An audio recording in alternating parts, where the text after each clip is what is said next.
Hello everyone, hello students, कैसे हो आप सब। मैं हूं आपका अपना दोस्त और टीचर रविंद्र सिंह और आज इलेक्ट्रिक चार्जेस एंड फील्ड्स के लेक्चर नंबर 17 में हम पढ़ने वाले हैं electric field due to an infinite length wire at a distance r from wire. एक वायर से r डिस्टेंस दूर किसी पॉइंट p पर हमें इलेक्ट्रिक फील्ड कैलकुलेट करना आज के लेक्चर में सीखना है। ये काम हम पहले भी कर चुके हैं। इंटीग्रेशन की हेल्प से हम एक इनफाइनाइट वायर से r डिस्टेंस दूर किसी पॉइंट पर इलेक्ट्रिक फील्ड कैलकुलेट करना सीख चुके हैं। लेक्चर नंबर शायद 8 या फिर 9 के अंदर हमने ये कैलकुलेट किया था। लेकिन आज हम गाउस लॉ की हेल्प से यही काम करेंगे, एक वायर से r डिस्टेंस दूर इलेक्ट्रिक फील्ड कैलकुलेट करना सीखेंगे। स्टार्ट करते हैं आज का लेक्चर। अच्छा, ये लेक्चर सीखने के लिए पहले हमें गाउस लॉ का एक थोड़ा सा बेसिक इंट्रो लेना पड़ेगा। गाउस लॉ का एक बेसिक इंट्रो पढ़ेंगे, उसके बाद में हम ये डेरिवेशन करेंगे। तो गाउस लॉ का मैंने आपको फॉर्मूला बताया था, फाई टोटल कितना होता है। Integration of close surface E vector dot D A vector is equal to charge enclosed by 3D closed surface divided by epsilon not. ये होता है गाउस लॉ का फॉर्मूला। इतनी बात मैंने आपको बताई थी जब मैं आपको गाउस लॉ पढ़ा रहा था। और साथ में मैंने आपको एक और बात बोली थी कि ये जो गाउस लॉ है ना, ये सिर्फ और सिर्फ 3D क्लोज सरफेस के लिए ही अप्लाई किया जा सकता है। अगर कोई सरफेस क्लोज्ड नहीं है तो उसके लिए हम गाउस लॉ का यूज नहीं कर सकते। अब यहां पर नोट लगाकर एक बात लिखो, Gauss law is applied for only 3D closed surfaces. अगर कोई सरफेस 3D क्लोज नहीं है तो उसके लिए हम गाउस लॉ का यूज नहीं कर सकते। जैसे कोई सर्कल हो गया, कोई शीट हो गई, ये सब 2D सरफेस होती है। 2D सरफेस के लिए हम गाउस लॉ का यूज नहीं कर सकते। जैसे कोई रोड हो गई, रोड एक 1D स्ट्रक्चर होती है, उसके लिए भी हम किसका यूज नहीं कर सकते, गाउस लॉ का यूज नहीं कर सकते। हमें एक 3D स्ट्रक्चर बनानी होती है जिसे हम साथ में और क्या बोलते हैं, गाउसियन सरफेस भी बोलते हैं। अगर कोई स्ट्रक्चर है जो कि 3D क्लोज नहीं है तो हम क्या करेंगे, हम उसके आसपास एक गाउसियन सरफेस बनाएंगे, एक इमेजिनरी सरफेस बनाएंगे। फिर उसके ऊपर हम क्या करेंगे, गाउस लॉ को अप्लाई करेंगे, गाउस लॉ का हम यूज करेंगे। और गाउसियन सरफेस बनाने के लिए कुछ कंडीशन होती है, वो पहले आपके लिए सीखनी जरूरी है, फिर आज का मेन लेक्चर स्टार्ट होगा। तो सबसे पहले हम लिखते हैं आज का टॉपिक नंबर 1 जो है conditions for drawing Gaussian surface. एक गाउसियन सरफेस से ड्रॉ करने के लिए क्या क्या कंडीशन होती है, सबसे पहले हमें यह जानना जरूरी है। अच्छा, गाउसियन सरफेस ही क्यों बनानी है ये भी पहले मैं आपको बता देता हूं। नोट में हमने ये लिखा, Gauss law is applied for only 3D close surface if a surface which is not 3D closed but that surface has some charge, then to enclose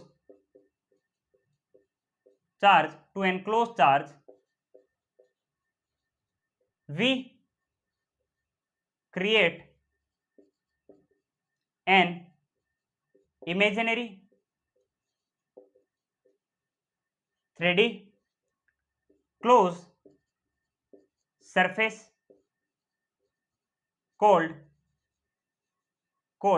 Gaussian surface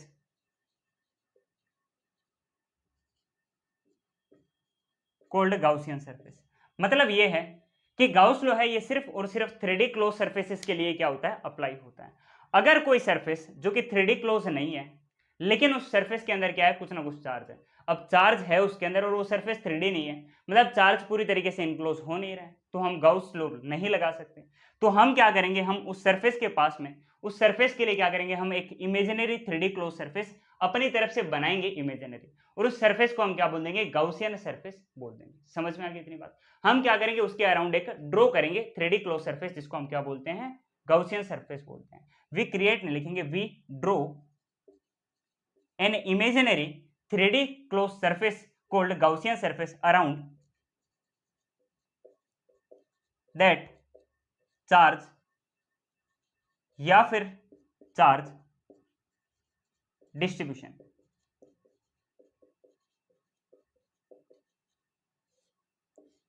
कोई भी चार्ज या फिर कोई चार्ज का डिस्ट्रीब्यूशन है, ठीक है, वो कोई ऐसी सरफेस पर है जो कि 2D है या फिर 1D है, जो कि इनक्लोज नहीं कर पा रही है, वो सरफेस उस चार्ज को पूरी तरीके से इनक्लोज नहीं कर पा रही है, तो हम क्या करेंगे, उस चार्ज के या फिर उस चार्ज डिस्ट्रीब्यूशन के अराउंड एक ऐसी इमेजिनरी 3D सरफेस बनाएंगे, 3D क्लोज सरफेस, जिसको हम क्या बोलते हैं, गाउसियन सरफेस बोलते हैं। और वो गाउसियन सरफेस क्या कर लेगी, उस चार्ज को पूरी तरह से अपने अंदर क्या कर लेगी, एनक्लोज कर लेगी। वो गाउसियन सरफेस क्या कर लेगी, उस चार्ज को एनक्लोज कर लेगी। अब ये 3D close surface, Gaussian surface बनाने की भी कुछ कंडीशंस होती है, अपनी कुछ शर्तें होती है। पहली शर्त ये है, when we draw this 3D closed surface, this is called as Gaussian surface। इसमें तो कुछ नई बात नहीं थी, एकदम आसान था, सबको पता है कि जब हम ये जो 3D क्लोज सरफेस बना रहे हैं ना, इसको हम साथ में और क्या बोलते हैं, गाउसियन सरफेस बोलते हैं। ये बात तो मैंने बताई थी, ये तो कंडीशन है गाउसियन सरफेस बनाने की, तो हम 3D क्लोज सरफेस को और क्या ही बोलेंगे, गाउसियन सरफेस ही बोलेंगे। एकदम बेसिक बात होगी इसकी, एकदम बेसिक शर्त है। इसके अलावा इसकी कंडीशन नंबर 2 ये है, कंडीशन नंबर 2 ये है, the Gaussian surface which we draw around यहां पर एक काम करते हैं, लाइन बना देते हैं, अराउंड चार्ज और charge distribution should be symmetric around the Gaussian surface which we draw around any charge or charge distribution should be symmetric about charge या फिर चार्ज डिस्ट्रीब्यूशन। ये है इसकी कंडीशन नंबर 2। कंडीशन नंबर 2 मैं आपको 1 minute रुककर बताऊंगा, पहले हम साथ में इसकी कंडीशन नंबर 3 भी लिख लेते हैं, फिर आपको अच्छे से समझ में आएगा। कंडीशन नंबर 3 है, टाइप ऑफ गाउसियन सरफेस। ये जो गाउसियन सरफेस हम बना रहे हैं, ये कितने टाइप की हो सकती है। सबसे पहले अगर हमने कोई पॉइंट चार्ज लिया है, पॉइंट चार्ज, तो इसके लिए कैसी होगी, स्फेरिकल गाउसियन सरफेस होगी। साथ में अगर हमने कोई लीनियर चार्ज लिया है, तो इसके लिए कैसी होगी, सिलेंड्रिकल गाउसियन सरफेस होगी। और इसके अलावा साथ में, पहले मैं इसको मिटा देता हूं, गाउसियन सरफेस हम बनाते क्यों, इसका रीजन मैंने बताया, इसका रीजन मैंने आपको यहां पर बताया था, ठीक है। इसको मिटा देता हूं, हमें यहां पर इसकी कंडीशन नंबर 3 और 4 लिखनी है, फिर तीनों साथ में समझाएंगे। लीनियर चार्ज के लिए सिलेंड्रिकल होती है गाउसियन सरफेस, और साथ में थर्ड नंबर पे आता है, अगर हमने कोई शीट ऑफ चार्ज ले रखी है, प्लेन शीट ऑफ चार्ज हमने ले रखी है, मतलब हमने सरफेस पर चार्ज डिस्ट्रीब्यूशन किया है, तो क्या बनेगा, सिलेंड्रिकल ही बनेगा, सिलेंड्रिकल गाउसियन सरफेस बनेगी। अगर हमने कोई पॉइंट चार्ज लिया तो उसके लिए स्फेरिकल गाउसियन सरफेस बनेगी। अगर कोई लीनियर चार्ज, लाइन चार्ज लिया, जैसे हमने किसी रोड या फिर किसी वायर पर चार्ज रख दिया, लेमडा चार्ज डेंसिटी हमने उसको दे दी, तो उसके लिए सिलेंड्रिकल गाउसियन सरफेस बनेगी। साथ में अगर हमने कोई शीट ऑफ चार्ज ले रखी है, उसकी सरफेस पर अगर हमने चार्ज रखा है पूरे एरिया में, तो उसके लिए भी सिलेंड्रिकल गाउसियन सरफेस बनेगी। ये 3 टाइप की गाउसियन सरफेस होती है। तीसरा पॉइंट मैंने आपको समझा दिया। पॉइंट नंबर 2 अब मैं आपको समझाता हूं, that Gaussian surface which we draw about any charge, around any charge या फिर charge distribution should be symmetric about charge या चार्ज डिस्ट्रीब्यूशन। इसका मतलब ये होता है, जैसे हमने कोई केस नंबर 1 में पॉइंट चार्ज लिया, पॉइंट चार्ज ये रहा मेरे पास क्यू चार्ज, इसके लिए कैसी होगी गाउसियन सरफेस, स्फेरिकल। ये मैंने बना दी स्फेरिकल गाउसियन सरफेस, ठीक। अब ये जो स्फेरिकल गाउसियन सरफेस बनी है ना, ये इस चार्ज के अबाउट सिमेट्रिक होनी चाहिए हर एक डायरेक्शन में। जैसे यहां से जितने डिस्टेंस आर आ रही है ना, यही डिस्टेंस यहां से आर होनी चाहिए, यही यहां से होनी चाहिए, यही यहां से होनी चाहिए। जो डिस्टेंस यहां से है इस पॉइंट इस चार्ज से इसकी है, वही डिस्टेंस इस तरफ होनी चाहिए। जो डिस्टेंस इस तरफ है वही डिस्टेंस यहां पर होनी चाहिए। तो जब हम कोई भी गाउसियन सरफेस बना रहे हैं, वो चार्ज के या फिर चार्ज डिस्ट्रीब्यूशन के अबाउट कैसी होनी चाहिए, सिमेट्रिक होनी चाहिए, एक जैसी होनी चाहिए, सिमेट्रिक को फॉलो करना चाहिए। या फिर केस नंबर 2, हमने लीनियर चार्ज डिस्ट्रीब्यूशन कर रखा है। लीनियर चार्ज डिस्ट्रीब्यूशन, जैसे कोई रोड या फिर किसी वायर पर मैंने पॉजिटिव चार्ज मैंने दे रखा है इस तरह से करके, ये लीनियर ही तो है, एक लाइन पर चार्ज है। इसके लिए गाउसियन सरफेस क्या बनती है, सिलेंडर बनती है। ये इस तरह से पॉजिटिव चार्ज से अवे होता है इसका इलेक्ट्रिक फील्ड, इसका इलेक्ट्रिक फील्ड। और इसके लिए गाउसियन सरफेस कैसे बनेगी, ये मैंने इमेजिनरी गाउसियन सरफेस बना दी, जो कि क्या है, एक सिलेंडर है। अब ध्यान से देखो, इससे ये वाली जो डिस्टेंस है ना आर, यही डिस्टेंस सेम टू सेम इस दूसरी तरफ भी आर ही होनी चाहिए, सिमेट्रिक होना चाहिए। यहां पर भी जो डिस्टेंस आर है वही यहां पर होना चाहिए, जो डिस्टेंस यहां पर आ रहा है वही डिस्टेंस आर यहां पर होना चाहिए। तो जो हम गाउसियन सरफेस बना रहे हैं वो इस चार्ज या फिर चार्ज डिस्ट्रीब्यूशन के अबाउट कैसी होनी चाहिए, सिमेट्रिक होनी चाहिए। समझ में आ गई इतनी बात, ठीक। और ये डिटेल में मैं आपको लास्ट लेक्चर में भी पढ़ा चुका हूं, कोई नई बात नहीं बता रहा हूं। तो अब तक तीनों पॉइंट समझ में आ गए अच्छे से समझ में, ठीक है। इसको मिटाता हूं और अब हम पॉइंट नंबर 3 के बारे में बात करते हैं, पॉइंट नंबर 4 के बारे में बात करते हैं।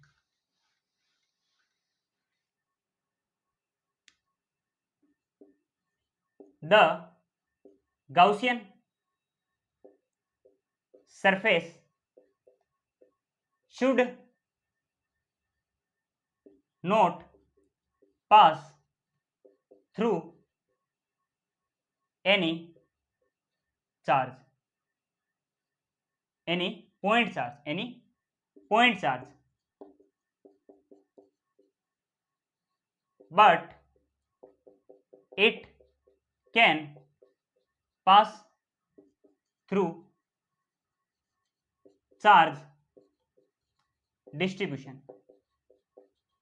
अब इसका मतलब क्या होता है, इसका मतलब यह होता है कि जो हम गाउसियन सरफेस ड्रॉ कर रहे हैं किसी भी चार्ज या फिर चार्ज डिस्ट्रीब्यूशन के अराउंड, तो अगर हमने कोई पॉइंट चार्ज ले रखा है उससे ये जो गाउसियन सरफेस है वो पास नहीं करनी चाहिए। लेकिन अगर हम किसी लीनियर चार्ज या फिर किसी सरफेस चार्ज का हमने डिस्ट्रीब्यूशन कर रखा है, पॉइंट चार्ज नहीं चार्ज का डिस्ट्रीब्यूशन ले रखा है, तो उससे गाउसियन सरफेस पास कर सकती है। अब ये जो मैंने पॉइंट बोला है इसका मतलब क्या होता है, डिटेल में आपको एक्सप्लेन करता हूं।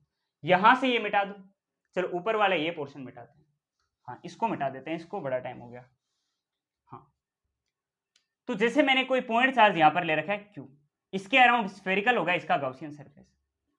ये जो हमने एक स्फेरिकल गाउसियन सरफेस बना रखा है, एक स्फीयर बना रखा है, ये जो गाउसियन सरफेस है ना, ये इस चार्ज से पास नहीं कर सकती। मतलब अगर हमने ये चार्ज ले रखा है पॉइंट चार्ज, कोई भी पॉइंट चार्ज, ठीक, अगर गाउसियन सरफेस हम बना रहे हैं तो वो ऐसी नहीं हो सकती कि ये लो गाउसियन सरफेस हमने बना दी जो इस चार्ज से ही पास कर गई, ऐसा नहीं हो सकता। गाउसियन सरफेस किसी भी पॉइंट चार्ज से पास नहीं कर सकती, बट चार्ज के डिस्ट्रीब्यूशन से पास कर सकती है। इसका मतलब ये होता है कि ये मैंने चार्ज का डिस्ट्रीब्यूशन कर रखा है किसी लाइन पर, लीनियर चार्ज डिस्ट्रीब्यूशन का एग्जांपल मैं ले रहा हूं। इसके लिए गाउसियन सरफेस कैसी होगी, एक सिलेंडर होगा इसके लिए गाउसियन सरफेस। ये देखो लिख रखा है मैंने, सिलेंडर होगा लीनियर चार्ज के लिए गाउसियन सरफेस। अब ध्यान से देखो, ये गाउसियन सरफेस इस चार्ज से होकर जा रही है, इस चार्ज से पास कर रहा है ये सिलेंडर। तो यही तो बात मैंने बोली है कि it can pass through charge distribution से तो पास कर सकता है, लेकिन पॉइंट चार्ज से पास नहीं कर सकता है गाउसियन सरफेस। ये चारों कंडीशन आपको पता चल गई, ठीक है। जो गाउसियन सरफेस इन चारों कंडीशन को फॉलो कर रही है वो गाउसियन सरफेस हम ड्रॉ कर सकते हैं, अदरवाइज हम ड्रॉ नहीं कर सकते। तो गाउसियन सरफेस ड्रॉ करने की क्या आपको चारों कंडीशन अच्छे से समझ में आ गई समझ में। अब क्या हम आगे बढ़ सकते हैं, बढ़े आगे, ठीक। अब हम आज का मेन टॉपिक पढ़ेंगे, जो है एक इनफाइनाइट लेंथ के वायर की वजह से किसी पॉइंट P पर इलेक्ट्रिक फील्ड कैलकुलेट करने का फॉर्मूला। देखो एक तो मेथड होता है इसका इंटीग्रेशन, जिसकी हेल्प से हमने लेक्चर नंबर शायद 8 या फिर 9 के अंदर इलेक्ट्रिक फील्ड कैलकुलेट किया था, ठीक है। 2k लैम्डा बाई आर उसका आंसर आएगा, बहुत सारे बच्चों को पता भी होता है। लेकिन आज हम गाउस लॉ के हेल्प से वही सेम रिजल्ट कैलकुलेट करेंगे। गाउस लॉ के हेल्प से, ये आपके एनसीईआरटी में है तो आपको पढ़ाना जरूरी है, ठीक है। हम पढ़ रहे हैं electric field due to an infinite length wire at a distance r from wire using Gauss law. तो यहां पर मैं एक इनफाइनाइट लेंथ का वायर या फिर एक इनफाइनाइट लेंथ की रोड बना देता हूं, और मैंने इसको प्लस लेमडा का लीनियर चार्ज डिस्ट्रीब्यूशन दे रखा है। इनफाइनाइट तक जा रहा है, ये ऊपर की तरफ प्लस इनफाइनाइट, नीचे की तरफ माइनस इनफाइनाइट।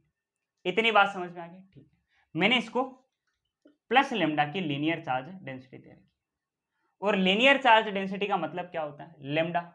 ये होता है charge divided by length, charge divided by length. कितनी लेंथ में मैंने कितना चार्ज दे रखा है, तो मैंने क्यू चार्ज इसकी एल लेंथ को दे रखा है, इनफाइनाइट लेंथ को दे रखा है। तो ये जो आपके पास चार्ज डेंसिटी है ये कितनी है, प्लस लेमडा है, ठीक है। मतलब पॉजिटिव चार्ज डेंसिटी मैंने इसकी पूरी लेंथ पर दे रखी है। इनफाइनाइट है क्या, ये वायर।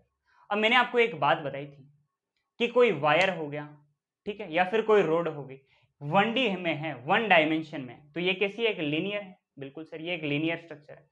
तो कोई लाइन चार्ज का डिस्ट्रीब्यूशन है या फिर कोई लीनियर चार्ज डिस्ट्रीब्यूशन है, इसके लिए कैसी बनेगी, Gaussian surface. Type of Gaussian surface में नंबर सेकंड कौन सी थी, सिलेंड्रिकल गॉसियन सरफेस बनेगी लीनियर चार्ज डिस्ट्रीब्यूशन के लिए। तो हम क्या करेंगे, इसके अराउंड लीनियर चार्ज डिस्ट्रीब्यूशन की वजह से सिलेंड्रिकल गॉसियन सरफेस बनेगी। इतना बेसिक आइडिया पता है, ठीक है। हाँ सर, इतना बात तो पता है।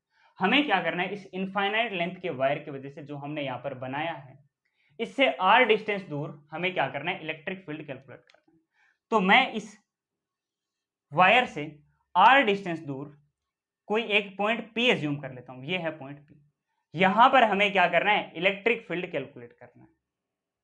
तो मैं यहां पर क्या करूंगा, गॉसियन सरफेस ड्रॉ करने का एक और रूल होता है जो वहां पर बताना रेलेवेंट नहीं था, यहां पर बताना ज्यादा जरूरी है। स्टार लगा लेना इसको। Gaussian surface should be drawn in Gaussian surface, इसको हम इस तरह से लिखेंगे, to calculate electric field the Gaussian surface should be drawn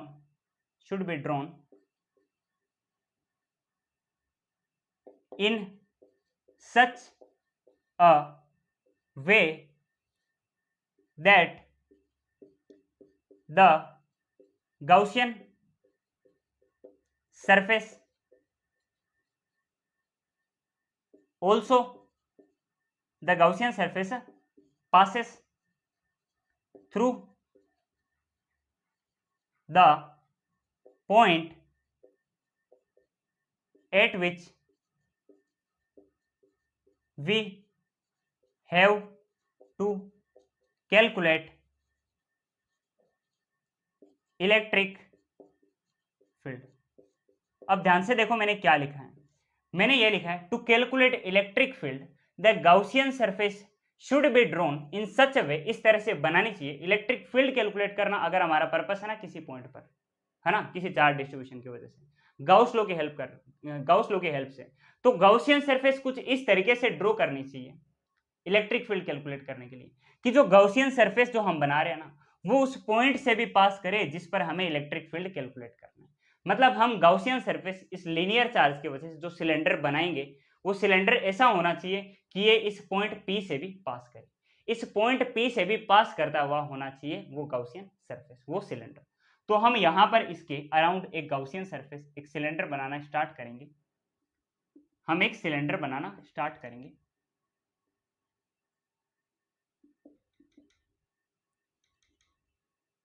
ध्यान से देखते रहो। ये हमने एक सिलेंडर देखो इसके अराउंड बना लिया, ठीक है। ये हमने एक सिलेंडर बना लिया, इसकी रेडियस देखो कितनी है, रेडियस बताओ कितनी है, जो ये डिस्टेंस है इस पॉइंट P से कितनी है, r है इसकी रेडियस। इतनी बात समझ में आ गई, ठीक है। पूरा ये वायर कितना है, इनफाइनाइट लेंथ का। हमने बस इसके अंदर एक छोटा सा सिलेंडर बनाया है जिसका लेंथ हम बता देते हैं एक बार के लिए। हम इसका अज्यूम कर लेते हैं लेंथ कितना है, x है इसका लेंथ।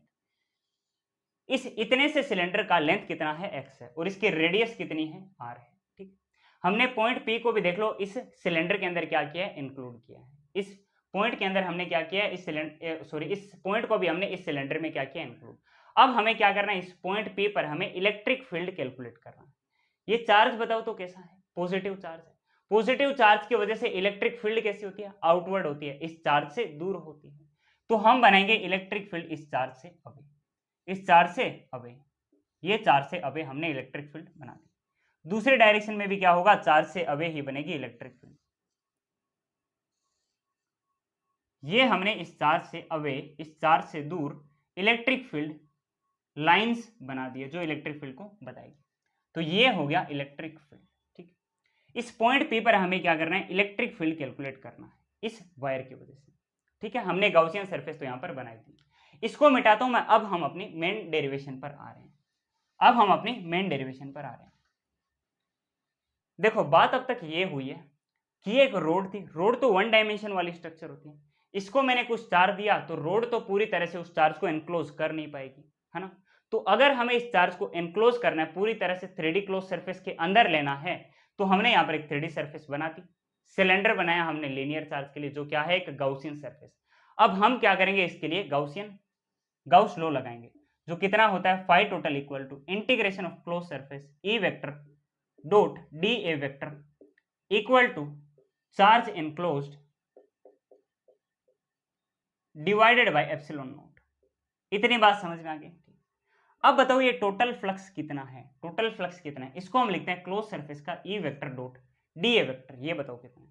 यहां पर पहले तो ये बताओ कितनी सरफेसेस हैं, कितनी सरफेसेस जहां से फ्लक्स निकलेगा, हमें टोटल फ्लक्स ही तो बताना है। इस सिलेंडर में कितनी स्ट्रक्चर है, कितनी सरफेस है जहां से ये फ्लक्स निकल सकता है। ध्यान से देखो, एक तो सरफेस ये नीचे वाली है, इस सिलेंडर की नीचे वाली सर्कुलर सरफेस है, एक ऊपर वाली सर्कुलर सरफेस है इस सिलेंडर की। इतनी बात समझ में। और एक साथ में बताओ कौन सी तीसरी सरफेस है, तीसरी सरफेस ये कर्व्ड है, ये कर्व शेप की जो स्ट्रक्चर है ना, ये भी तो तीसरी सरफेस है इसकी। तो तीसरी ये वाली सरफेस है, तीसरी ये वाली सरफेस है। इतनी बात समझ में आ गई। हाँ सर, इतनी बात मेरे को समझ में आ गई, इतनी बात मेरे को समझ में आ गई। अब आप मेरे को एक बात बताओ, हमने बोला कि ये जो आपको पूरा दिखाई दे रहा है, ये जो आपको पूरा इसका लेंथ दिखाई दे रहा है, ये कितना इनफाइनाइट है। हमने बस एक सिलेंडर लिया है, वैसे तो ये वायर कितना है, इनफाइनाइट है। हमने बस इसके कुछ लेंथ पर एक सिलेंडर लिया है। अगर हमें पूरा वायर कवर करना है तो हमें क्या करना होगा, बहुत सारे सिलेंडर लेने होंगे। हाँ सर, बहुत सारे सिलेंडर लेने होंगे। हम अभी एक सिलेंडर के बारे में बात करते हैं, एक सिलेंडर के बारे में हम बात करते हैं। पूरा ये जो वायर है, कंप्लीट वायर, इसके लिए लेमडा क्या है, चार्ज डेंसिटी, जो कितनी होती है, इसका charge divided by length. Charge divided by length मैं एक बार के लिए एल बोल देता हूं। वैसे मुझे पता है इनफाइनाइट वायर है तो इनफाइनाइट है, एक बार के लिए मैं इसको क्या बोल देता हूं, एल। अगर हम एक सिलेंडर के बारे में बात करें तो एक सिलेंडर की लेंथ हमने एक्स अज्यूम कर रखी है, बहुत छोटी लेंथ होनी है वाली है इनफाइनाइट के कंपेरिजन में। और चार्ज इसके ऊपर कितना है, पता नहीं, तो हम एक बार के लिए बोल देते हैं इस पर चार्ज कितना है, डीक्यू चार्ज। डीक्यू क्या है, इस पर चार्ज है। तो हमने लिखा इसके लिए लेमडा, जो कितनी होती है, जो क्या होती है, लीनियर चार्ज डेंसिटी होती है। लीनियर चार्ज डेंसिटी लेमडा जो कितनी होती है, कंप्लीट वायर के लिए तो चार्ज डिवाइडेड बाय लेंथ। इस छोटे से सिलेंडर के लिए जिसने इतना सा वायर का पार्ट कवर कर रखा है, इसके लिए क्या होगा, लीनियर चार्ज डेंसिटी, छोटा सा चार्ज डिवाइडेड बाय इसका छोटा सा एरिया, छोटा सा इसका एरिया, छोटा सा इसका एरिया, छोटा सा इसका एरिया, इसको मैं लिख देता हूं डी ए, इसका क्या हो जाएगा, एरिया हो जाएगा। सॉरी, इसका एरिया नहीं होगा, सॉरी, लेंथ होगा, लेंथ होगा। लीनियर चार्ज डेंसिटी क्या होता है, चार्ज डिवाइडेड बाय लेंथ होता है। यहां पर मैंने लिखा चार्ज डिवाइडेड बाय लेंथ, यहां पर भी क्या हो जाएगा, चार्ज डिवाइडेड बाय छोटी सी length X, charge divided by छोटी सी लेंथ एक्स होगी। ये एक सिलेंडर के लिए और ये किसके लिए हो जाएगा, कंप्लीट वायर के लिए।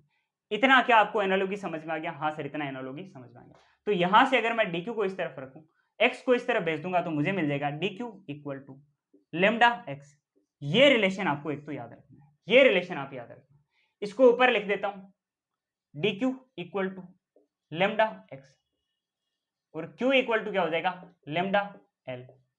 ध्यान से देखो, क्यू को तो मैंने ऊपर ही रखा, एल को मैंने इस तरफ भेज दिया, तो क्यू इक्वल टू कितना हो गया लेमडा एल। इन दोनों को आप मिटा दो, ये दो आप बस बातें याद रखना, ठीक है, ये दो बातें आप याद रखना, ये डेरिवेशन में आगे अपने काम आएगी। अब आप मेरे को एक बात बताओ, मेरे को, एक सिलेंडर का एरिया कितना है, डीए इसका एरिया, डीए इसका एरिया है, ठीक। हर एक सरफेस के क्या होता है, परपेंडिकुलर होता है इसका एरिया। तो पहली सरफेस ये है, दूसरी सरफेस ये है, और तीसरी क्या है, इसको मैं बोल देता हूं सरफेस नंबर 1, ठीक। ये सरफेस नंबर 2 और ये सरफेस नंबर 3। इन तीन जगहों से फ्लक्स निकल सकता है, इन तीन जगह से ही इलेक्ट्रिक फ्लक्स निकल सकता है।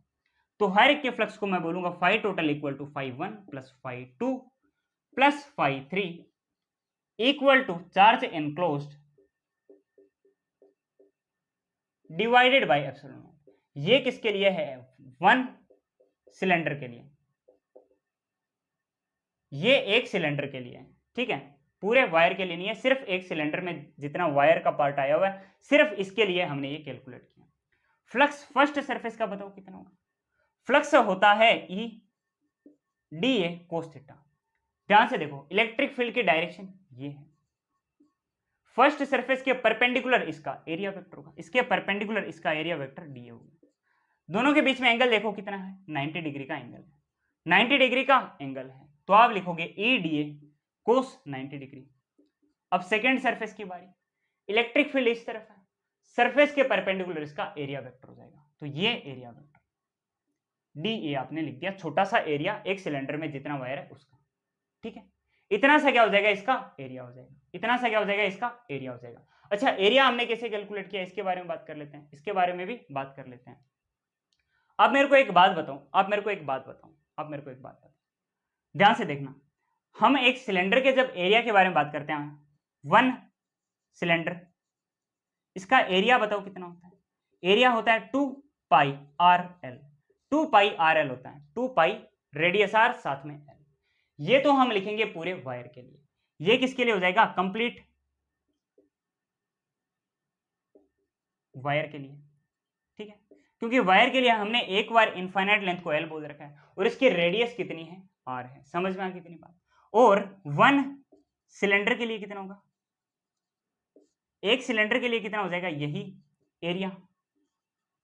एरिया कितना हो जाएगा, मैंने इसको बोला डी ए, ये किसके इक्वल हो जाएगा, हम लिखेंगे 2 पाई, रेडियस तो इसकी भी आर है और साथ में लेंथ कितनी है इस एक सिलेंडर की, एक्स है, 2 पाई आर एक्स इसका क्या है, एरिया है। इतनी बात समझ में आ गई, हाँ सर इतनी बात समझ में आ गई। तो आप इसके एरिया को लिखेंगे D A equal to 2 pi R X, और ए आप क्या लिखोगे, पूरे वायर का 2 पाई आर एल। ये दो डिटेल का भी आप साथ में ध्यान रखना, दोनों का ध्यान रखना। अब इसको मैं यहां से मिटा देता हूं, ठीक है, पता तो हमने कर लिया डी ए कितना है और ए कितना है। आप लिखोगे ई डी ए कोस 90, बिकॉज दोनों एक दूसरे के क्या है, परपेंडिकुलर। यहां पर भी वही काम, इलेक्ट्रिक फील्ड इस तरफ, एरिया वेक्टर इस तरफ, दोनों के बीच में एंगल कितना है, 90 डिग्री।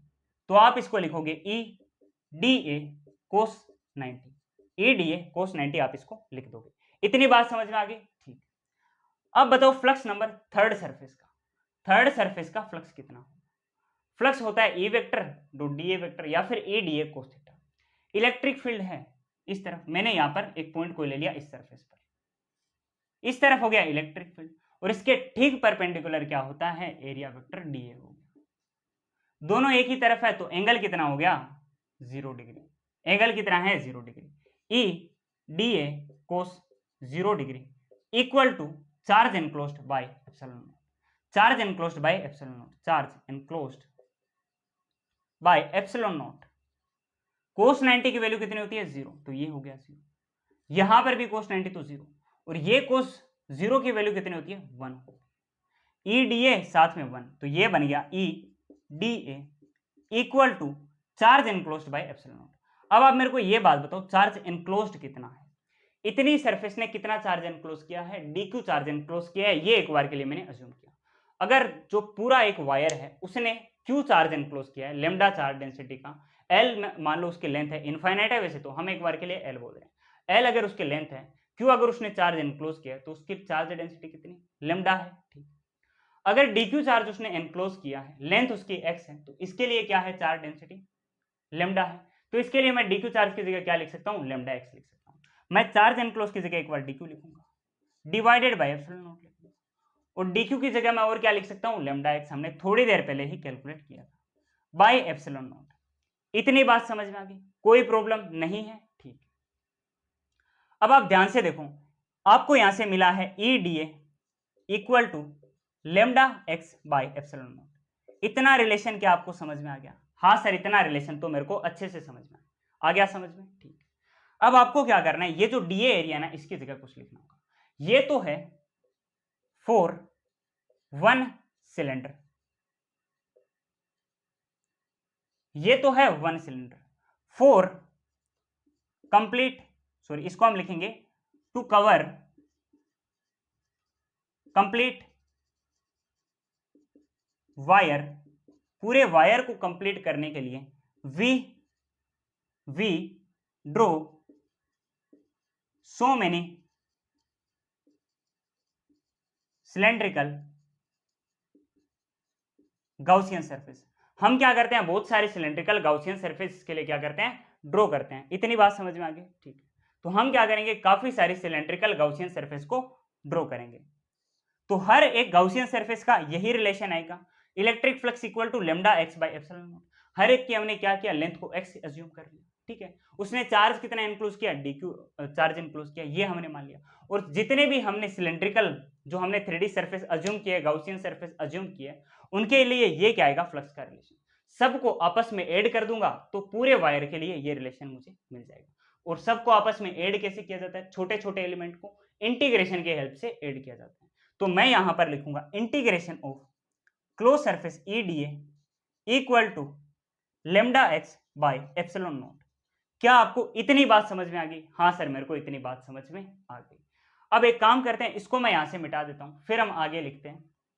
मिटा दो इसको, ठीक है। हाँ, तो अब हम आगे लिखते हैं।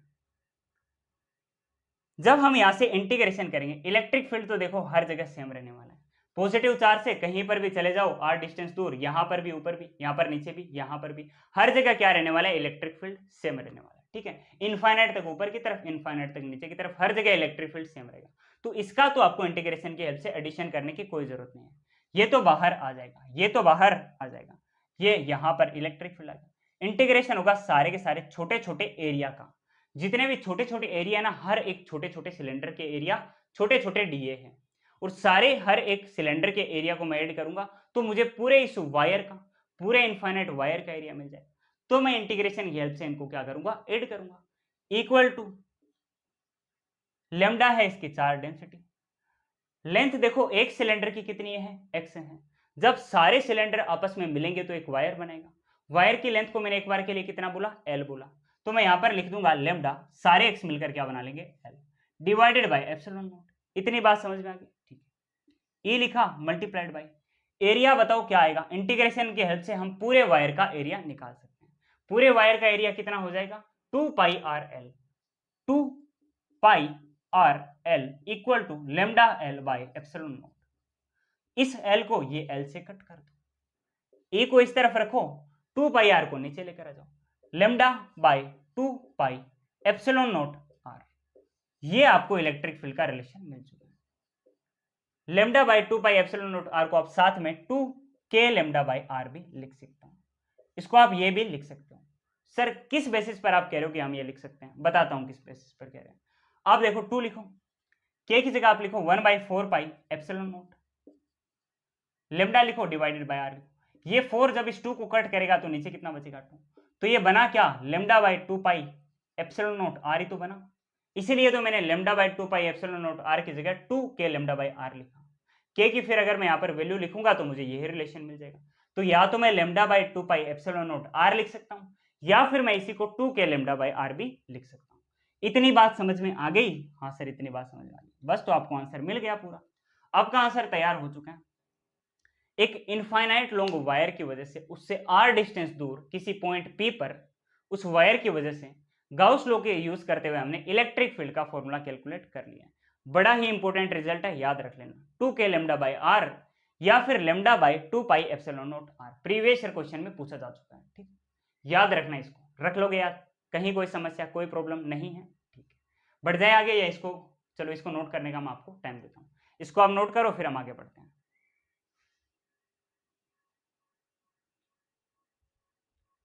इसको आप नोट करो फिर हम आगे बढ़ते हैं। एक क्वेश्चन करते हैं इस पर, कर लिया नोट, कर लिया नोट। ठीक, देखो जो नेट की तैयारी कर रहे हैं उनको डेरिवेशन पर बहुत ज्यादा ध्यान देने की जरूरत नहीं है, बहुत ज्यादा डेरिवेशन पर ध्यान मत देना। ठीक है, साथ में पढ़ना तो है, तरीका आपको आना चाहिए, बट फॉर्मूलाज याद रहने ज्यादा जरूरी है। ठीक है, और जो जेई की तैयारी कर रहे हैं, साथ में 12th की तैयारी कर रहे हैं ना, उनको मैं कहता हूं कि डेरिवेशन आना चाहिए। 12th वालों को तो आना ही चाहिए, जेई वालों के लिए भी काफी हद तक इंपॉर्टेंट है, बिकॉज इनसे सिर्फ फॉर्मूला बेस्ड क्वेश्चन नहीं पूछे जाते, साथ में कुछ जो डेरिवेशन है उससे भी मिलाकर क्वेश्चन पूछे जाते हैं। हाँ, नेट में जो मुश्किल क्वेश्चन आते हैं उनमें भी डेरिवेशन का पार्ट रहता है, तो साथ साथ में पढ़ते चलो, बट नीट वालों को ज्यादा फॉर्मूलाज याद रहने जरूरी है।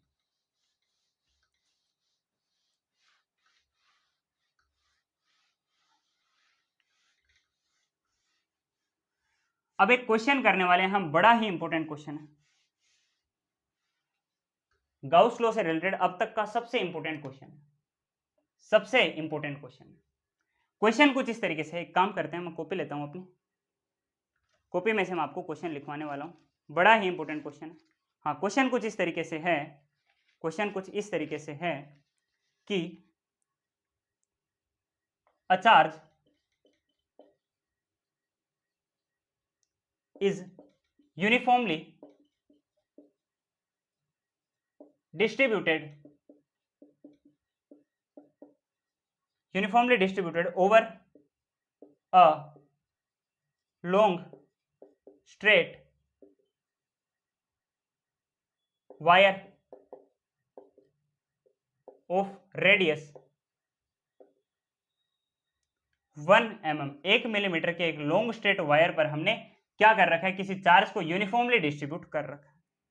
ठीक है, the charge per centimetre length of wire is q coulomb, a cylindrical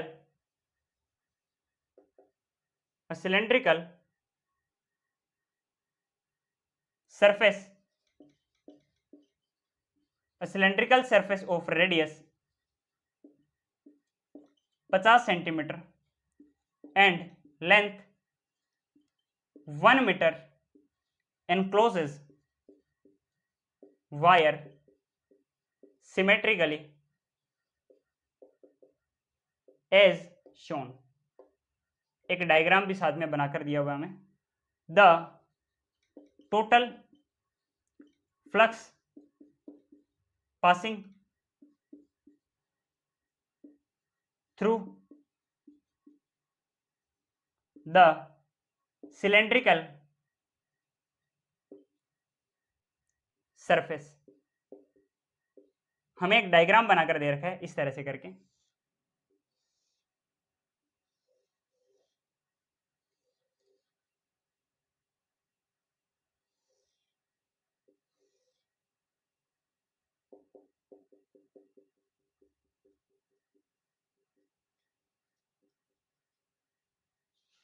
क्या साथ में इसकी लेंथ भी दे रखी है, ये 1 mm, ये 1 मीटर है, ये 50 सेंटीमीटर इसकी रेडियस है, और क्या कोई डिटेल हमें दी हुई है और साथ में कोई, अच्छा साथ में हमें दे रखा है लेमडा कूलम्ब पर सेंटीमीटर का इसके ऊपर क्या है, चार्ज डिस्ट्रीब्यूटेड है। क्या इतनी डिटेल है? बिल्कुल हाँ, इतनी डिटेल हमें दे रखी है। अब ये क्वेश्चन को हम सोल्व करते हैं। क्वेश्चन में हमसे ये कह रखा है a charge is uniformly distributed over a long straight wire. एक लॉन्ग स्ट्रेट वायर है, इसको आप बोल सकते हो कि इनफाइनाइट लेंथ का क्या है, वायर है। इनफाइनाइट क्या है, वायर है, इनफाइनाइट वायर है। ठीक है, infinite wire of radius 1 mm। ये जो छोटा वाला वायर है ना, इसकी रेडियस क्या है, 1 mm है। The charge per centimetre length of wire is q coulomb पर सेंटीमीटर भी लिख दो साथ में। ठीक है, इसका मतलब ये है कि जो आपके पास वायर है ना, इसको चार्ज पर सेंटीमीटर कितना दे रखा है, q कूलम्ब दे रखा है। चार्ज पर सेंटीमीटर का मतलब पता है क्या होता है, चार्ज डिवाइडेड बाय सेंटीमीटर होता है ना। ये कितना है, q है। इसका मतलब पता है, मतलब समझते हो इसका मतलब क्या होता है, इसका मतलब आपको क्या दे रखी है, चार्ज डेंसिटी दे रखी है। आपको क्या दे रखी है, क्यू कूलम पर सेंटीमीटर की लीनियर चार्ज डेंसिटी दे रखी है। अगर सेंटीमीटर है इसका मतलब क्या है, चार्ज डिवाइडेड बाय लेंथ है, क्यू बाय एल। ठीक है, क्या है ये, चार्ज डिवाइडेड बाय लेंथ है, चार्ज बाय लेंथ है। तो ये क्या है, लीनियर चार्ज डेंसिटी लैम्डा हमें दे रखी है। अगर यही सेंटीमीटर का स्क्वायर होता तो क्या होता, तो फिर ये क्या होता, चार्ज डिवाइडेड बाय एरिया। अगर यही सेंटीमीटर का क्यूब होता तो चार्ज डिवाइडेड बाय वॉल्यूम। तो हमें दे रखा है क्यू कूलम पर सेंटीमीटर का क्या दे रखा है, लीनियर चार्ज डेंसिटी दे रखी है। A cylindrical surface of radius 50 centimetre and length 1 centimetre encloses wire symmetrically as shown. मतलब क्या है कि हमें एक वायर दे रखे हैं, इनफाइनाइट वायर है, जिसकी जो लीनियर चार्ज डेंसिटी है ये कितनी है, क्यू कूलम पर मीटर है। इसकी क्या, क्यू कूलम पर सेंटीमीटर, इसकी क्या है, लीनियर चार्ज डेंसिटी है। अब ये जो आपको वायर दिखाई दे रहा है ना, इसको एक सेंटीमीटर लंबा और 50 सेंटीमीटर की रेडियस वाला एक दूसरा सिलेंडर क्या कर रहा है, इसको एनक्लोज कर रहा है। इतनी बात समझ में, मतलब ये जो आपको दूसरा सिलेंडर दिखाई दे रहा है ना, ये आपको इस लीनियर चार्ज के अराउंड एक सिलेंड्रिकल गाउसियन सरफेस बनी हुई दिखाई दे रही है। जो अभी थोड़ी देर पहले मैंने आपको पढ़ाई थी ना, वही बनी हुई आपको दिखाई दे रही है। अब अगर ये एक 3D क्लोज स्ट्रक्चर है, गाउसियन सरफेस है, तो इसके लिए आप गाउस का लॉ लगा सकते हो, phi total equal to integration E vector dot D A vector equal to charge enclosed divided by epsilon naught. ये आप लगा सकते हो। इसके लिए टोटल फ्लक्स हमें क्या करना है, कैलकुलेट करना है इस एक सिलेंडर में से। टोटल फ्लक्स गाउस लॉ हमें इस सिलेंडर का ही देगा जो क्लोज सरफेस है इसका, equal to charge enclosed divided by epsilon not.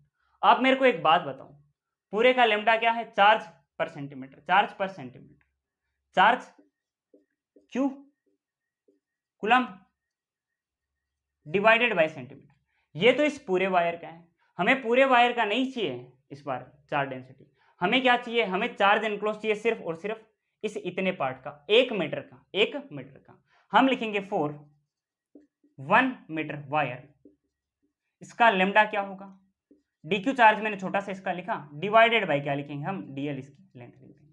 DL हम क्या लिख देंगे, इसकी छोटी सी लेंथ लिख देंगे। बताओ इतने से में छोटा सा चार्ज कितना आया, छोटा सा चार्ज बताओ कितना आया।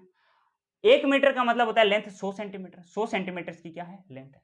100 सेंटीमीटर क्या है, इसकी लेंथ है। हम लिखेंगे D Q charge divided by length कितनी है, हमने लिखा छोटी सी 100 सेंटीमीटर इसकी लेंथ। ठीक, अब आप 100 सेंटीमीटर को इस तरह भेजो, आपको छोटा सा चार्ज मिल जाएगा, D Q equal to lambda multiplied by 100 centimetre. ये आपको क्या मिल चुका है, छोटा सा चार्ज मिल चुका है इसका, जो इनक्लोज था, छोटा सा charge divided by epsilon naught. ये आप लिख सकते थे। आपने लिखा phi total equal to D Q की जगह आपने क्या लिखा, lambda multiplied by 100 centimetre divided by epsilon naught. अब लेमडा क्या है, लेमडा है लीनियर चार्ज डेंसिटी, जो कितनी है, क्यू कूलम पर सेंटीमीटर। ये आप लिख दो। आपने लिखा Q coulomb per centimetre multiplied by 100 centimetre divided by epsilon naught. ये सेंटीमीटर इस सेंटीमीटर को कट कर देगा। 100 मल्टीप्लाइड बाय क्यू कितना होगा, 100 multiplied by Q, 100 multiplied by Q कितना हो जाएगा, हम यहां पर लिख देते हैं इसको, हम इसको लिखेंगे phi total equal to 100 multiplied by Q हो जाएगा 100 Q coulomb divided by epsilon naught. ये आपको मिल चुका है flux total, 100 Q divided by epsilon naught. ये क्या है, टोटल फ्लक्स। इतना आसान था, कुछ मुश्किल था इसमें। एक काम करता हूं, प्रोसेस आपको थोड़ी मुश्किल लगी होगी, दोबारा बताता हूं आसानी से। देखो लीनियर चार्ज डेंसिटी इस बार हमें इस तरह से दी हुई है कि बच्चे क्या होते हैं कि लाइन को, इसकी जो लैंग्वेज है उसको समझ नहीं पाते। ये यहाँ पर शब्दों से खेल रहे हैं, आपको शब्दों के जाल में फंसा रहे हैं। इन्होंने क्या कर रखा है, इन्होंने इस बार लीनियर चार्ज डेंसिटी जो होती है लेमडा, इसको चार्ज के फॉर्म में दे रखा है, चार्ज क्यू दे रखा है, समझ रहे हैं। इसको चार्ज क्यू क्या दे रखा है, इसकी लीनियर चार्ज डेंसिटी दे रखी है। ये क्या है, ये इसकी चार्ज पर सेंटीमीटर चार्ज नहीं है, मतलब ये क्या है, इसके लीनियर चार्ज डेंसिटी लेमडा है। तो आपने क्या किया, आपने क्यू इनक्लोज की जगह पहले लिखा लेमडा एल। ठीक है, इसको देखो हम आसान तरीके से कैसे कर सकते हैं, ध्यान से देखो। एक तो मैं पहले इसको मिटाता हूं, एकदम आसान तरीका बताता हूं आपको इसका। आप लिखोगे phi total equal to Q enclosed divided by epsilon naught. Phi total equal to, आप और क्या लिख सकते हो चार्ज की जगह, linear charge density divided by, sorry आप इसको और क्या लिख सकते हो, आप लिख सकते हो क्यू एनक्लोज्ड को आप क्या लिखते हो, लीनियर चार्ज डेंसिटी को चार्ज बाय लेंथ लिखते हो। लीनियर चार्ज डेंसिटी को आप लिखते हो चार्ज बाय एल। एल को इस तरह भेजो, आपको चार्ज मिल जाएगा। कितना हो जाएगा? Lambda L. यही तो होता है चार्ज। आप चार्ज एनक्लोज की जगह लिखो lambda L by epsilon naught. इतना लिख दिया, ठीक है। अब आपको आंसर मिल चुका है। पता है कैसे आंसर? पता है आपको कैसे मिला? आप इस मुश्किल तरीकों को भूल जाओ। आपको ये तरीका हो सकता है मुश्किल लगाओ, इसको आप भूल जाओ। मेरा पर्पस ये है कि मैं आपको आसान तरीके से सवाल कराऊं। आप लेमडा की जगह लीनियर चार्ज डेंसिटी रखो, कितनी है? चार्ज पर सेंटीमीटर क्या होती है? लीनियर चार्ज डेंसिटी कितनी है? क्यू। आपने लिखा क्यू कूलम्ब पर सेंटीमीटर लिख दिया, डिवाइडेड बाय आपने एप्सिलॉन नॉट लिखा। ये तो आपने लेमडा लिखा है, साथ में एल लेंथ लिखो। कितनी लेंथ एनक्लोज हो रही है? ये जो सिलेंडर है, जो 3D क्लोज सरफेस है, कितने लेंथ का है? 1 मीटर का, मतलब 100 सेंटीमीटर में लिखो, बिकॉज ये भी सेंटीमीटर में। आपने लिखा 100 सेंटीमीटर। ये सेंटीमीटर सेंटीमीटर को कट कर देगा, आपको मिल गया फाई टोटल इक्वल टू 100, साथ में एक क्यू है, 100 Q divided by epsilon not. कितना आसान था बताओ क्वेश्चन? आसान था ना, कुछ मुश्किल नहीं था ना इस बस। और ये मुश्किल लगता है बहुत सारे स्टूडेंट को, ठीक। बन गया काम? कुछ मुश्किल था? नहीं था, हो गया काम, ठीक। अब इसके बाद में एक और छोटा सा टॉपिक बनता है। वैसे तो ये लेक्चर हो गया है, बट एक और छोटा सा टॉपिक बनता है जो कई बार नहीं भी पढ़ाया जाता है, कई बार पढ़ा भी दिया जाता है। मैं एक काम करता हूं, आपको सिर्फ उसके फॉर्मूले बता देता हूं, ज्यादा जरूरी नहीं है, उसकी डेरिवेशन तो नहीं करा रहा हूं, ठीक है। नीट के लिए तो बिल्कुल भी जरूरी नहीं है, तो मैं बस आपको उसके फॉर्मूले बता देता हूं। वो है electric field due two cylinder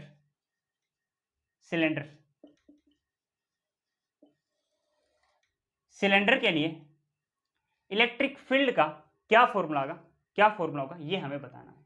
तो देखो, ये जो सिलेंडर है ना, ये कुछ टाइप के होते हैं। ये होलो भी हो सकता है सिलेंडर, और साथ में ये सॉलिड भी हो सकता है। मतलब या तो अंदर से खोखला भी हो सकता है, या फिर ये अंदर से क्या हो सकता है? सॉलिड भी हो सकता है, ठीक। या तो सॉलिड हो सकता है, या फिर क्या हो सकता है? ये होलो भी हो सकता है। अगर होलो होगा तो इसमें भी दो केस, या तो ये कंडक्टिंग हो, या फिर ये कैसा हो? नॉन कंडक्टिंग हो। और सॉलिड में भी या तो ये कैसा हो? कंडक्टिंग, या फिर कैसा हो? नॉन कंडक्टिंग हो, non conducting.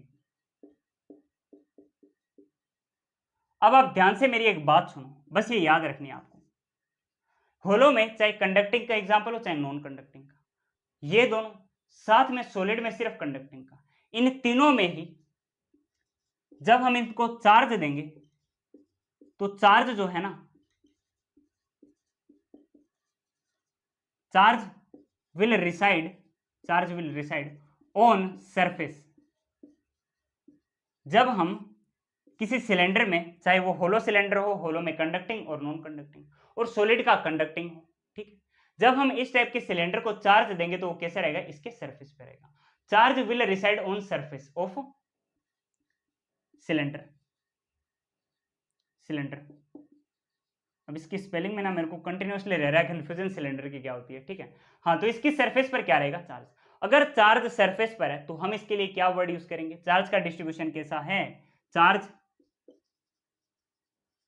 Distribution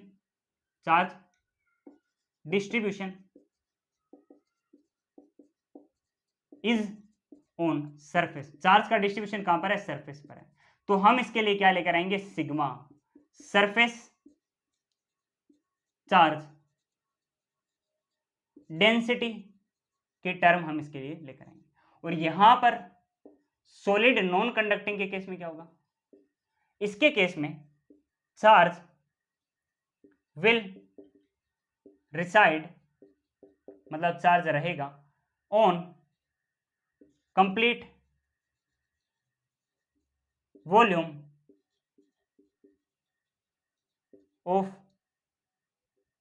of cylinder, of solid.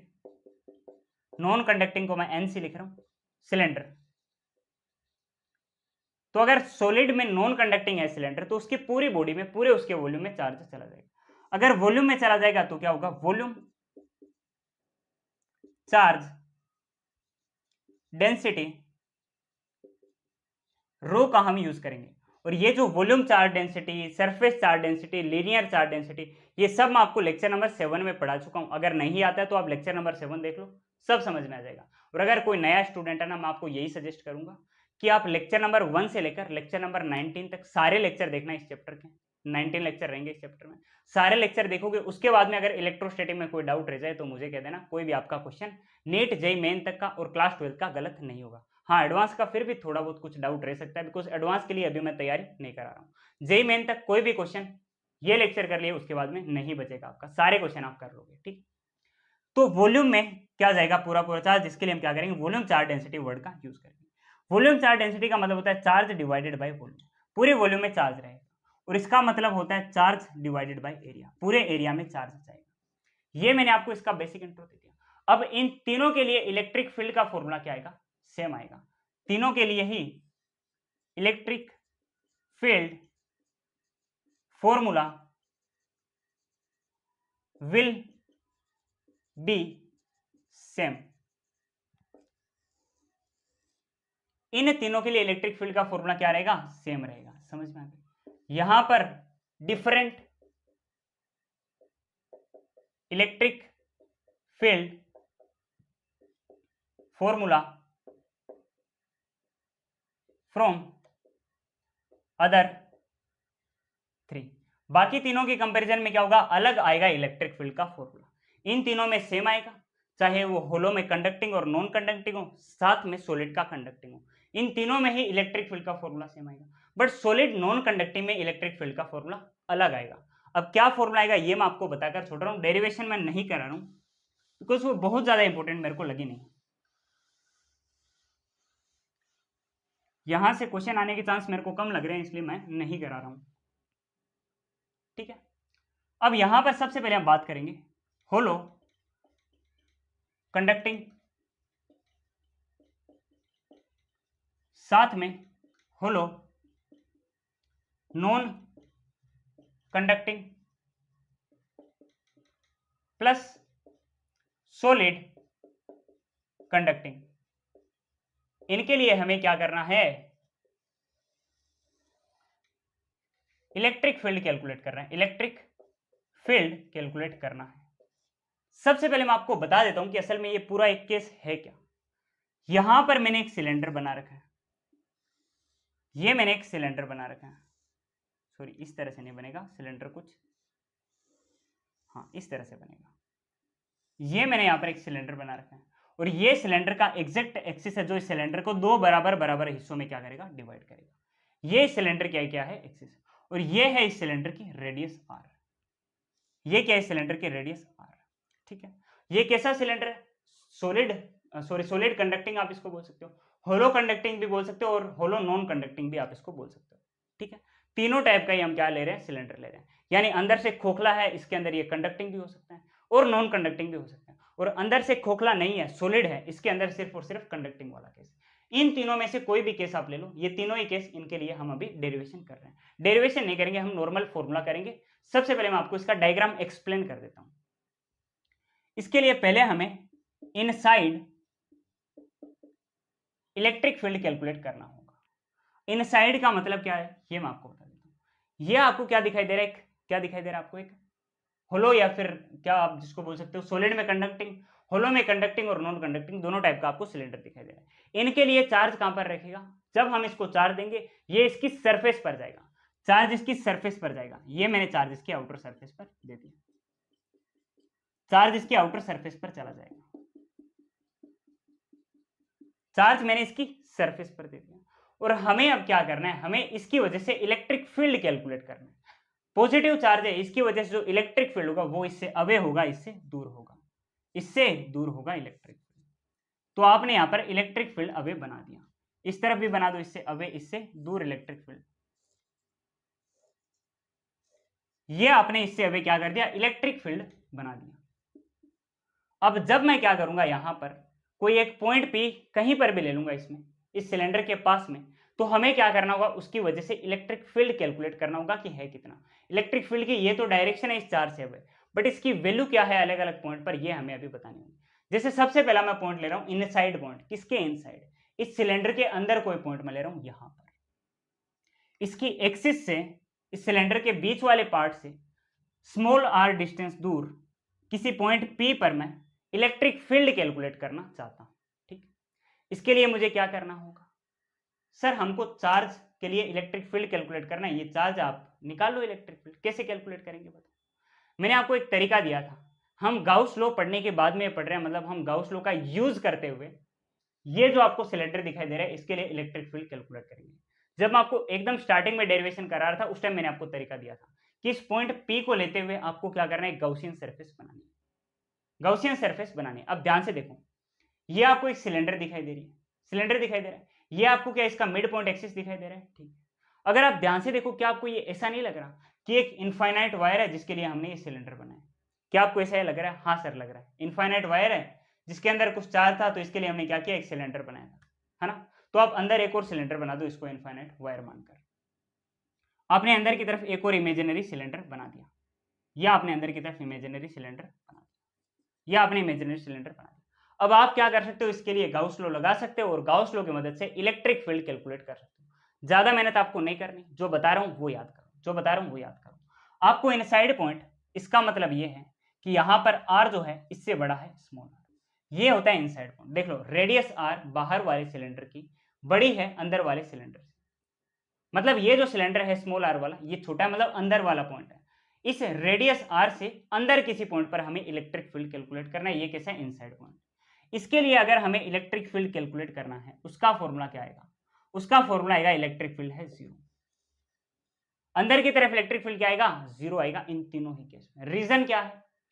Electric field के लिए चार्ज तो होना जरूरी है। हाँ सर चार्ज होना जरूरी है, चार्ज होगा तभी तो इलेक्ट्रिक फील्ड होगा। हाँ सर, इस पॉइंट पर हमें इलेक्ट्रिक फील्ड कैलकुलेट करना है। यहां पर बताओ कितना होगा इलेक्ट्रिक फील्ड? पता नहीं सर कितना होगा। ध्यान से देखो, चार्ज तो बाहर है, चार्ज तो इस सिलेंडर के बाहर की तरफ है। ये वाले सिलेंडर ने कोई भी चार्ज एनक्लोज कर रखा है? नहीं कर रहा। इस पॉइंट पी से पहले पहले कोई आपको चार्ज दिखाई दे रहा है यहां तक? नहीं सर नहीं दिखाई दे रहा, मतलब कोई भी चार्ज एनक्लोज नहीं है। अब मेरे को एक बात बताओ, गाउस लॉ की हेल्प से हम इलेक्ट्रिक फील्ड कैलकुलेट करने वाले हैं। गाउस लॉ क्या होता है? Integration E vector dot D A vector equal to charge enclosed by Gaussian surface divided by epsilon. ये हमने इस पॉइंट पी को लेते हुए गाउसियन सरफेस बना।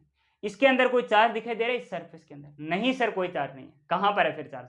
चार्ज तो यहां पर है, इसके बाहर नहीं है, ये वाली सरफेस के बाहर है, इस पॉइंट पी से काफी दूर है, मतलब चार्ज सरफेस ने एनक्लोज नहीं कर रखा।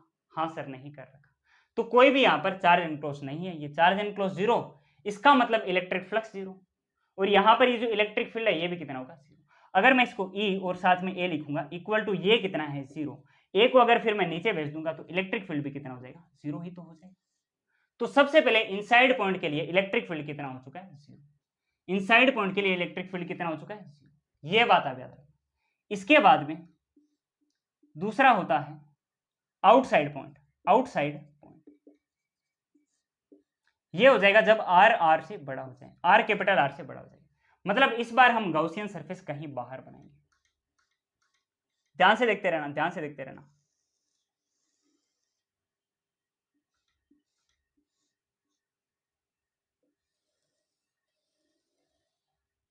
मान लो हमें इस बार यहां पर कहीं पर इलेक्ट्रिक फील्ड कैलकुलेट करने को बोला हो, इलेक्ट्रिक फील्ड इस बार हमें यहां पर कहीं पर कैलकुलेट करने को बोला हो, ये पॉइंट पी है, यहां पर हमें इलेक्ट्रिक फील्ड कैलकुलेट करना है। मतलब सर ये जो आपको एक्सिस दिखाई दे रही है यहां से पॉइंट पी, आर डिस्टेंस दूर किसी पॉइंट पी पर हमें इलेक्ट्रिक फील्ड कैलकुलेट करना है। अब आर ये नहीं है छोटा वाला डिस्टेंस, पॉइंट पी से ये वाला डिस्टेंस है आर, ठीक है। अब ध्यान से देखो, ये आर कैपिटल आर से बड़ा है छोटा, ये आर है यहां तक, कैपिटल आर तो बस यहां तक है, मतलब आर बड़ा है कैपिटल आर से, मतलब आउटसाइड पॉइंट, ये जो मेन सिलेंडर है इससे आउटसाइड पॉइंट पर हमें इलेक्ट्रिक फील्ड कैलकुलेट करना है। समझ में इतनी बात? अब क्या चार्ज एनक्लोज हो रहा है? ये वाला जो आपको सिलेंडर बड़ा वाला दिखाई दे रहा है इसके अंदर आ रहा है ये मेन सिलेंडर, है ना, मतलब इस बार चार्ज क्या हो रहा है? एनक्लोज हो रहा है। इस बार चार्ज एनक्लोज्ड है, चार्ज एनक्लोज इस बार है, ठीक है। इतनी बात मेरे को समझ में आ गई कि इस बार चार्ज एनक्लोज है। और चार्ज को हम किस फॉर्म में लिखेंगे? सरफेस चार्ज डेंसिटी क्या होता है? सबसे पहले हमने इसका चार्ज लिखा डिवाइडेड बाय हमने इसका एरिया लिख दिया। ये आप याद रख लेना, बट इसका कोई यूज नहीं है। इलेक्ट्रिक फील्ड का आपको डायरेक्ट स्ट्रेट फॉरवर्ड फॉर्मूला याद रखना होता है, वो होता है outside electric field equal to, ये होता है sigma R divided by epsilon naught R, sigma R divided by epsilon naught R. ये क्या आप इलेक्ट्रिक फील्ड का फॉर्मूला याद रख लोगे? हाँ सर याद रख लेंगे, बहुत ज्यादा कुछ इंपॉर्टेंट नहीं है बट याद रखना, ठीक है। डेरिवेशन में इसीलिए नहीं करा रहा हूं। अब तीसरा जो पॉइंट आता है वो आता है सरफेस पर, एकदम सरफेस पर, कि ये जो हम 3D सरफेस बना रहे हैं ना, close surface, imaginary Gaussian surface, इस बार ये एकदम इस मेन सिलेंडर पर ही आ जाए, एकदम इसके ऊपर आ जाए, मतलब आर स्मॉल ये कैपिटल आर के ही बराबर हो जाए। तो हम लिखेंगे electric field equal to sigma, ये आर पहले से पढ़ा है, एप्सिलॉन नॉट, इसी फॉर्मूला में स्मॉल आर की जगह भी कैपिटल आर ही लिख दो, दोनों इक्वल है ना, तो ये आर इस आर को कट कर देगा, आपको इलेक्ट्रिक फील्ड मिल जाएगा sigma divided by epsilon naught. ये आपको मिल जाएगा इलेक्ट्रिक फील्ड का फॉर्मूला। क्या आप तीनों याद रख लोगे? हाँ सर याद रख लेंगे। कोई समस्या, कोई प्रॉब्लम नहीं है? हाँ सर नहीं है, बस तो आपको इतना याद रखना। नोट कर लिया आपने, इसको मिटा दूं मैं इसको, हम एक बार इसका ग्राफ भी समझ लेते हैं, ग्राफ भी समझ लेते हैं इसका, फिर हम केस नंबर 2 देखेंगे सॉलिड नॉन कंडक्टिंग का, सॉलिड नॉन कंडक्टिंग का भी हम केस समझेंगे साथ। तो हम यहां पर इसका ग्राफ समझ लेते हैं। ये है एक डायरेक्शन में इलेक्ट्रिक फील्ड, एक डायरेक्शन में क्या है? डिस्टेंस है। एक डायरेक्शन में इलेक्ट्रिक फील्ड, एक डायरेक्शन में क्या है? डिस्टेंस आर है। तो यहां पर मैं ये सिलेंडर बनाता हूं,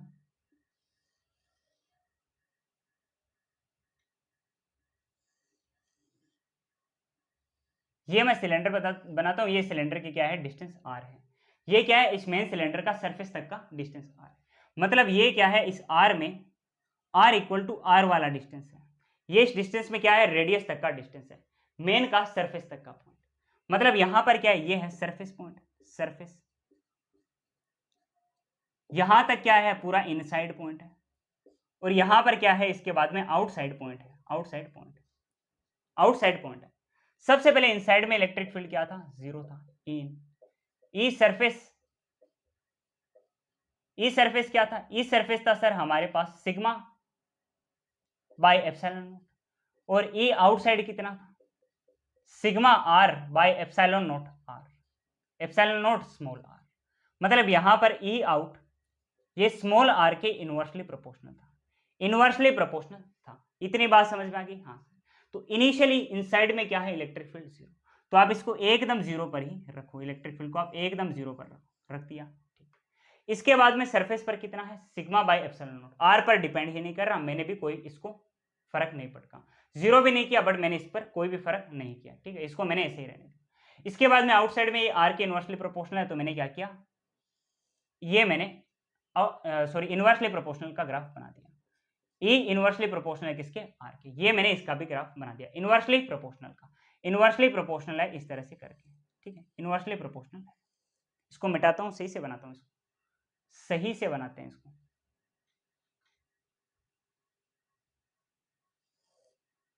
ये इनवर्सली प्रोपोर्शनल किसके है? आर के। ये होता है ग्राफ।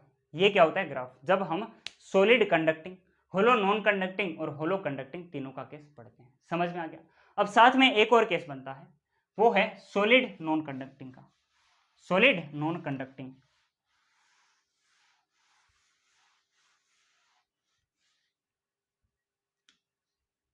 सॉलिड नॉन कंडक्टिंग, इसमें क्या होता है? चार्ज पूरी की पूरी सरफेस पर रहता है। ये मैंने बनाया सिलेंडर।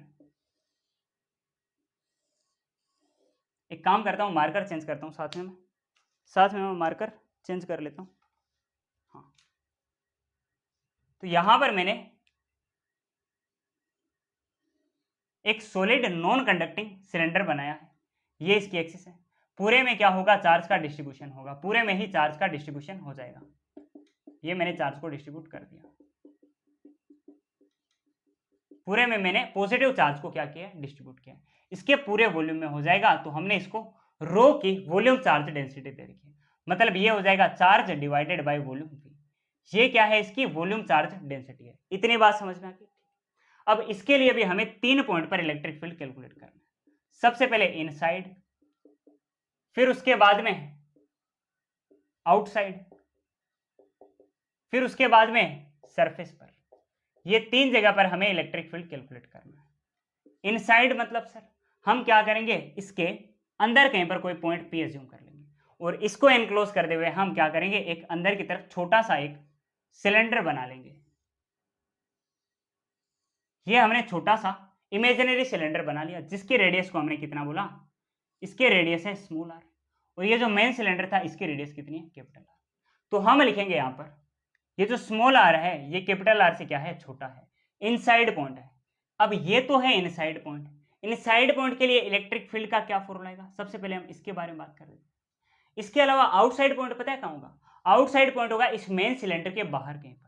मैंने बाहर कहीं पर ये ले लिया डिस्टेंस आर, तो हमें बाहर भी क्या करना होगा, ऐसा ही इमेजिनरी सिलेंडर बनाना होगा, बाहर भी ऐसा ही इमेजिनरी सिलेंडर बनाना होगा जिसकी डिस्टेंस क्या है ये आर।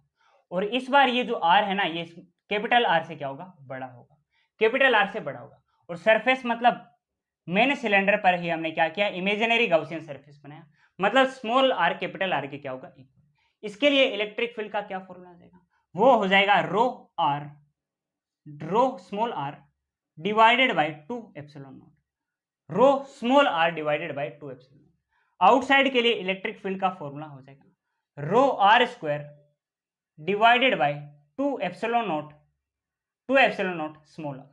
और इसके लिए इलेक्ट्रिक फील्ड का क्या फॉर्मूला हो जाएगा, आप ध्यान से देखो, अगर मैं r इक्वल टू आर करता हूं तो यहां से हो जाएगा rho R square divided by 2 epsilon naught, small R की जगह कैपिटल आर मैं कर दूंगा, दोनों इक्वल है, ये आर इस आर को कट कर देगा, इलेक्ट्रिक फील्ड कितना हो जाएगा, rho are bye 2 epsilon not. समझ में आ गई इतनी बात।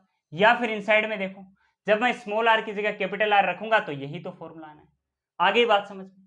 तो इसके लिए भी हम इलेक्ट्रिक फील्ड का और डिस्टेंस का क्या ग्राफ बना सकते हैं, क्या ग्राफ बना सकते हैं, इलेक्ट्रिक फील्ड और डिस्टेंस का। यहां पर मैं क्या करूंगा, सॉलिड नॉन कंडक्टिंग सिलेंडर बनाना स्टार्ट करूंगा, ठीक है। यहां तक ये क्या है, ये इसका सरफेस वाला पॉइंट है आर इक्वल टू आर, इससे पहले इनसाइड, इससे बाद में क्या है आउटसाइड, और ये क्या है सरफेस। इनसाइड पॉइंट की बात करते हैं, इनसाइड पॉइंट की, यहां पर ये रेडियस क्या है, आर है। हाँ, इनसाइड पॉइंट के अंदर बताओ इलेक्ट्रिक फील्ड ये जो है ये इस आर की क्या है, डायरेक्टली प्रोपोर्शनल। तो हमने सीधा सीधा स्ट्रेट लाइन का ग्राफ बना दिया, ये डायरेक्टली प्रोपोर्शनल किसके है, आर के। सरफेस पर कोई फर्क ही नहीं पड़ रहा है, आर पे डिपेंड नहीं कर रहा है, ये आर इक्वल टू आर था, तो नॉर्मली ये देखो इस आर तक हम इसको लेकर आ गए, कोई फर्क ही नहीं पड़ेगा, यहां तक आ चुका है, ठीक है, यहां तक आ चुका। इसके बाद में आउटसाइड पॉइंट में क्या है, ये देखो इलेक्ट्रिक फील्ड इस आर के इनवर्सली प्रोपोर्शनल है, इनसाइड में डायरेक्टली प्रोपोर्शनल, आउटसाइड में इनवर्सली प्रोपोर्शनल। तो ये मैंने इनवर्सली प्रोपोर्शनल का बना दिया ग्राफ, ये लो।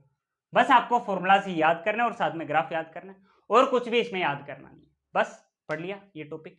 तो हमने यहाँ पर एक इनफाइनाइट वायर की वजह से आर डिस्टेंस दूर गाउस लॉ की हेल्प से इलेक्ट्रिक फील्ड कैलकुलेट करना सीखा, और साथ में कुछ इससे रिलेटेड दूसरे टॉपिक भी पढ़े। ये लेक्चर यहीं तक